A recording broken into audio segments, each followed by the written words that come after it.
Commercial burglary is what you're getting charged with. He's going to be charged with commercial burglary. He jumped. There's a camera right there.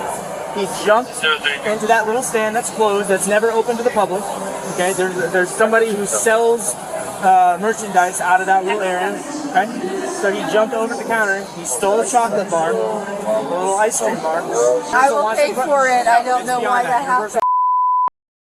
On January 29th, 2022, the Orlando Police Department responded to Universal Studios, Florida. A subject had allegedly jumped over the counter of a closed vendor stand, an area described by security as never open to the public, took a chocolate ice cream bar without payment, then discarded it in a nearby trash can upon being approached. Park security had the incident on surveillance camera and flagged responding officers before the subject could leave the premises.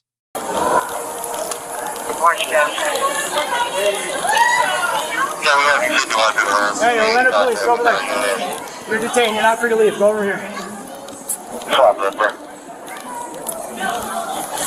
You're not under arrest right now. You're just detained. Understand? Where are you meeting him at?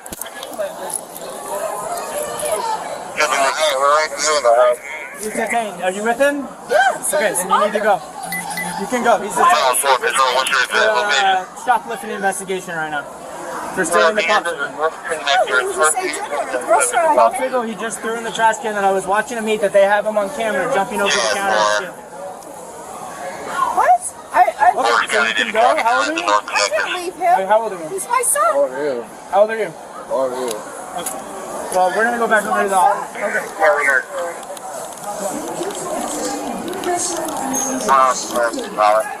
Can you go pull the popsicle out of the trash? The chocolate bar he was eating? Okay, you can stay here. How could you sell me? Hey, she's the mom, she's not to come in. He's an adult.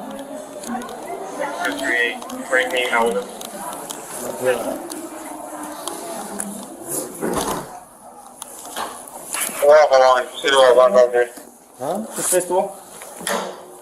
Walker 110 Highway Bridge. This shot. I'm gonna do 21 Charlie. Because he jumped over the counter and he stole the popsicle and he tried to throw it away. And it's not making over. Yep, commercial burglary is what you're getting charged with. Okay, have a seat. Bro, you're just making shit up, okay, bro. well we have a camera. Let me talk to the sheriff. Oscar 380. Can you change this to a 21 Charlie and I have a 1015? The first legal issue is the initial detention. The officer declares, "You're detained, you're not free to leave." Under Terry v. Ohio, decided by the Supreme Court in 1968, law enforcement may briefly detain an individual based on reasonable articulable suspicion of criminal activity, a standard lower than the probable cause required for formal arrest. Here, the basis is an identified security witness with direct observation, supported by surveillance footage already in hand. That combination easily satisfies Terry. The detention is constitutionally valid from the first word. The second issue is the charge itself. Commercial burglary. Under Florida Statute Section 8 to 10.0-2, burglary in Florida requires two elements. First, unlawful entry into a structure, dwelling, or conveyance.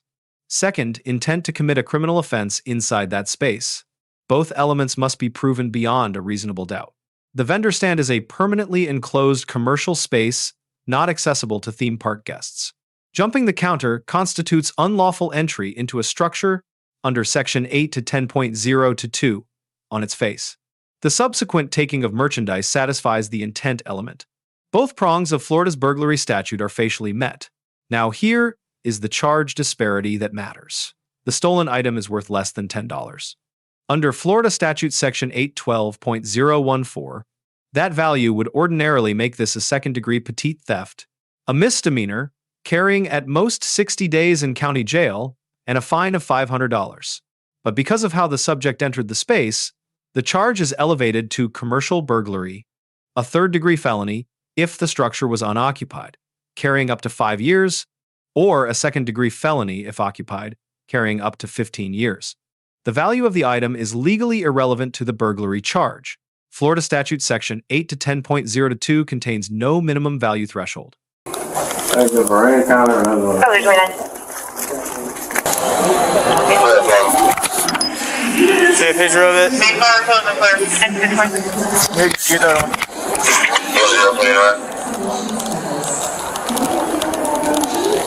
Teletype west. Yeah. Charge the Look at the property back too. I'm in the middle of the Vehicle close and clear. So directions? Well, so I'm parked over there, but Okay, go and talk to security. I'm dealing with something. Yeah. If you're trying to find your car, I really wish I no, could help. I'm not. But I'm stranded, so like I'm just seeing where my brother needs to come to bring me my key. Okay, just go to the hub and meet with security. Anybody in a white shirt? I apologize, man. Patrol black.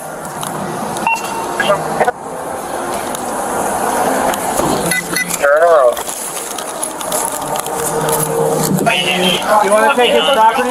Oh, yeah. He's going to jail tonight. You want to take his property? Yes, Stolen absolutely. and money and all that? Okay, give me a second. He's going to be charged with commercial burglary. I don't understand. Okay, he jumped.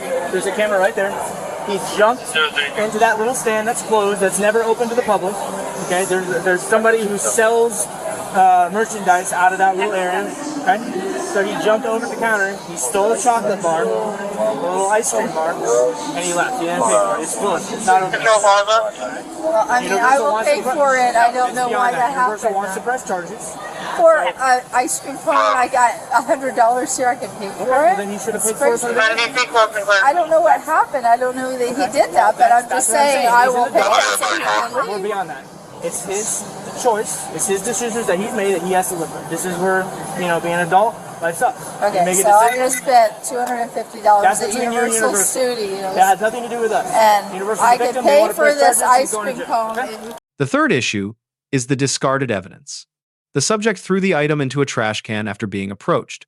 Under Fourth Amendment doctrine, once property is abandoned in a public receptacle, no reasonable expectation of privacy remains. Law enforcement may retrieve it without a warrant.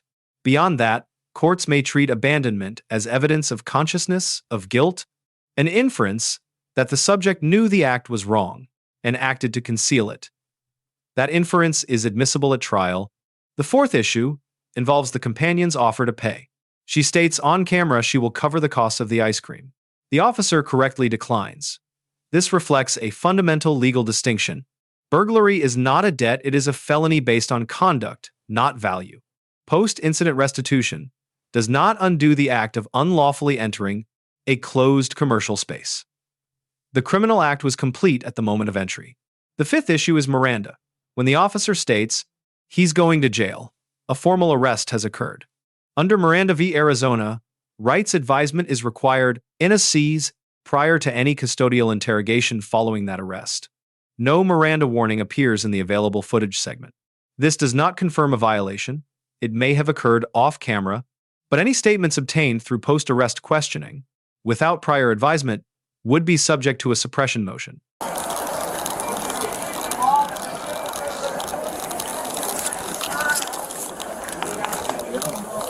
Who's the witness that saw him? You have his ID? This is all his, Yeah, that's all his information. And then I'll do that at the bottom. And then something. Okay. So we got him on camera, right? Yeah. You want to hear back from my officer? The officer receives a grade of B. The Terry stop is textbook legally precise and immediately stated, evidence preservation was handled correctly. Companion separation was tactically sound and properly limited in scope. The deduction comes from the absence of a captured Miranda advisement at the point of formal arrest, a procedural gap that creates appellate risk. The subject receives a grade of C+. Compliance during detention was correct and prevented escalation. However, the decision to vault a closed counter created the factual predicate for a felony charge that a simple shoplifting act would never have triggered. Discarding the evidence compounded the legal exposure by providing a consciousness of guilt inference usable at trial. Universal Studio Security receives a grade of B+. The response was professional, direct observation, preserved surveillance footage, clear and specific communication to law enforcement, and correct restraint in holding the subject for sworn officers rather than acting unilaterally. The lesson from this incident is straightforward. Florida's burglary statute does not care how valuable the stolen item is. It cares about where you entered and whether you had permission to be there. Any unauthorized entry into a non-public commercial space, regardless of the value of anything taken inside, carries felony exposure under Section 8 to 10.0-2. The manner of entry is the crime. A misdemeanor shoplifting charge and a 15-year felony can be separated by nothing more than the decision to step over a counter instead of walking through a door. Let us know if there is an interaction or legal topic that you would like us to discuss in the comments below. Thank you for watching, and don't forget to subscribe to our channel for more content on police court interactions.